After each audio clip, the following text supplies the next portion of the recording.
Also, just quickly, I do want to point out, this just come with the regular Alto runner. You do get a regular Alto with a Roy in that. I didn't feel it really necessary to cut all this stuff out, to be honest.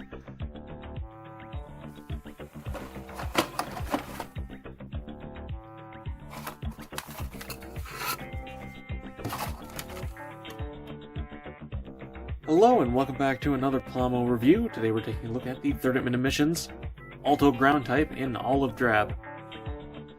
Alright, starting off the review, as always, with the articulation. Head is on a ball joint, which is a little tight. Then also a front-back hinge, so really good range of movement there. Full rotation. Shoulder is on a forward-facing hinge, as well as a ball joint. Shoulder armor itself is separate from the joint, and it's on a hinge, though it's really tight. Arm can move out. It is a bicep rotation. Single jointed elbow, though it gets well above 90 degrees. And the hand, as always, is on a ball joint.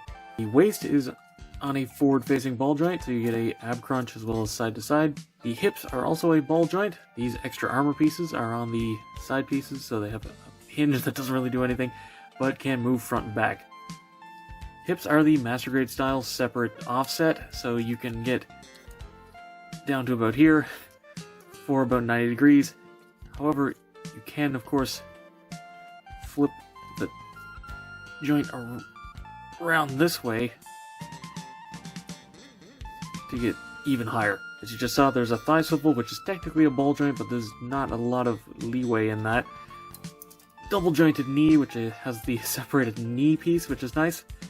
Not quite as much of a bend as the default Alto, but it still gets plenty of room. Same ankle joint, though, so you can get pretty much as you physically can without it bumping into the rest of the armor. The Alto was a little rough around the edges compared to some of the mechs that come later in the 30-minute missions line, but it still holds its own. Now, as for accessories, here's the sticker sheet. 3 different sizes of numbers. The smaller ones have 2 of each digit, the top one only has 1, in black and in white. Pretty much every 30-minute mission kit comes with the exact same sticker sheet. And as for painting, the only thing I've done is put a bit of silver in behind the visor, and honestly that didn't even make that big of a difference with this color, but it is there.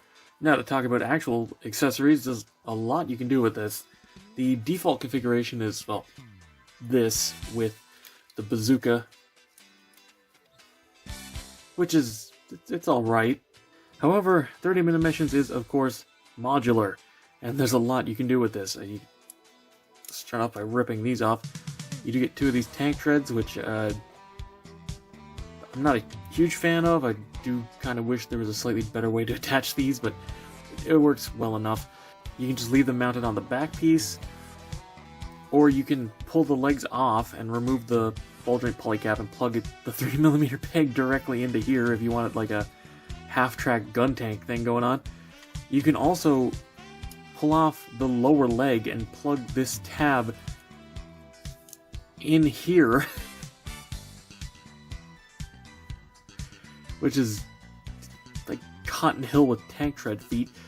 You can also use the part up here later to just attach this directly onto the foot, or you can grab one of these little double C-clip bars, plug that on here onto the C-clip on the foot, and mount this to the foot itself as like a stabilizer.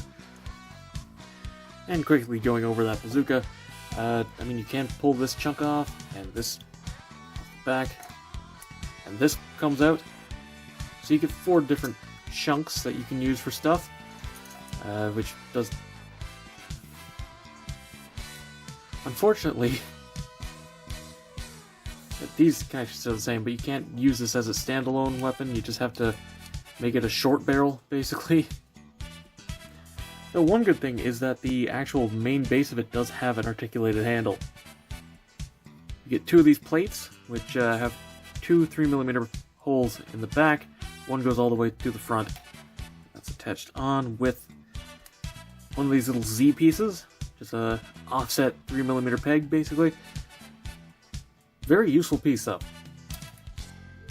definitely some other things you can do with these aside from just hip skirts. Could maybe use them on a bulkier shoulder kind of thing. But of course, the best thing about 30-minute missions is kit bashing, so give me 1 second, I'll see what I can whip up. Alright, and we're back, and this is such a cool custom, isn't it? No, I'm joking. This, on the other hand, I'm genuinely proud of this, honestly. This is going on my shelf. It mostly uses the parts from the Ground Alto and the Spinatio Army type, with a couple little extra bits like a SDCS Zaku 2 missile pods on the legs, and like a couple little extra gun bits here and there. Also, I attached the shoulder bits on with some clips that come with the Spinatia Fencer type, though I'm pretty sure they also come in some of the other later 30-minute missions kits. It's just a little C-clip with a 3mm peg on it. But anyway, hopefully this kind of convinces you that there's some good parts in this. Normally I'd do just a size comparison for like the base mode, but honestly, the Alto is like the height of a Zaku, and the new shins add like a centimeter of height at most. So I'm just gonna do this with the combined ones, because like the height varies depending on what you do with the parts, honestly. Anyway, to wrap this review up, yeah, I recommend picking this up for the parts alone, frankly. Like, the base model is pretty good, but like you get one other olive kit and a weapon pack, and you can make some really cool stuff with this. The bulky legs and the extra armor plating especially, just, ooh, that's nice. Yeah, highly recommend picking this up. Comes with some great parts. And that's all for this video. Thank you very much for watching. Be sure to let me know what you think down in the comments below. Subscribe and hit the bell to be alerted for future reviews. Come chill in the Discord. Follow me on Twitter, if that's even still around. And consider supporting me on Patreon so I can keep bringing you videos like this. And, as always, until next time, happy building.